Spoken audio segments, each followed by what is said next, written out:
Benar nggak sih? Diakui atau tidak, suka atau tidak suka, jika seseorang bisa dimanfaatkan, kenapa tidak? Silakan, kalau saya masih bermanfaat buat orang lain, monggo. Sebenarnya jika kalian mencintai saya, kalian boleh inbox saya, SMS saya langsung. Tapi tapi kalau ingin menjatuhkan saya, nggak apa-apa, kalau cari viewer, naikkan saja. Saya juga nggak masalah. Dengan menjatuhkan saya, pendapatan kalian menjadi tinggi dan naik, kenapa tidak? Saya pernah cerita dulu waktu di Makau, aku diloloni wong. Kuwi lho sing jenenge Dewa iku jahat. Ini jan nyata-nyata di bunderan Sarmalo, di Makau. Kejadian 15 tahun yang lalu. Ada mbak-mbak, ibu-ibu ngumpul di bunderan dan mereka ngina saya. "Kamu tunggu visa ya di sini ya?" Dia nanya saya seperti itu. "Oh iya, Mbak." "Tunggu di mana?" Daerah sini," saya bilang. "Ojo sampai ndek nggone Dewa." Dulu saya terkenalnya di Makau Dewa, Dewa Yunia. Jangan sampai tinggal di rumahnya Dewa. Dewa itu jahat sekali. Kalau saya lihat Dewa, tak culek matane, tak kepruk ndase. Dia bilang seperti itu. Pokoknya menghina-hina, ya udah nggak apa-apa ya, karena mereka nggak kenal saya. Setelah itu ada beberapa anak gerombolan anak TB nyamperin saya. Saya dulu kan macak NB lah, tapi TB rambut dawa mek klambine tok. Habis itu dia bilang apa? Eh, ayah ayah, wem zaman biyen ayah ayah ngono ki. Papa mama dedi dedi dedi dedian ngono kuwi lah.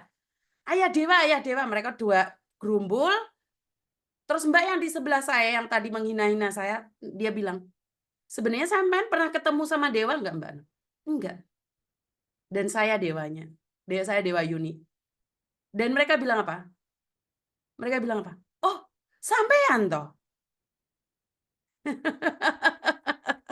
Saya cuma ingin bilang bahwa saat kalian tidak pernah mengenali orang itu dan kalian ikut bersuara dengan keras, saat ketemu malu nggak sih?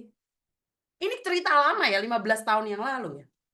Jadi saya merasa bahwa kamu itu nggak kenal dan kamu ikut menghujat di depan saya lagi. Di depan saya lagi. Saya cuma bisa, "Oh, ya nggak apa-apa sih, Bu." Nah, kan nggak kenal, Bu, noh. Soalnya aku denger deh boarding house-ku itu diceritani lek sampean niku jahat. Oh, memang saya jahat, Bu. Bayangin jaga anak 600. Yang satu boarding api-api ae, yang satu boarding tukaran, yang satu boarding mlebu penjara, yang satu boarding lagi kabur. Ya jelas penggaya aku ngamuk. Mangkan niku rambutku jeprak-jeprak. Ini waktu di Makau ya. Kalau kalian kenal saya di Makau, apa yang terjadi di Hong Kong ini jauh dari kata kata jahat ya.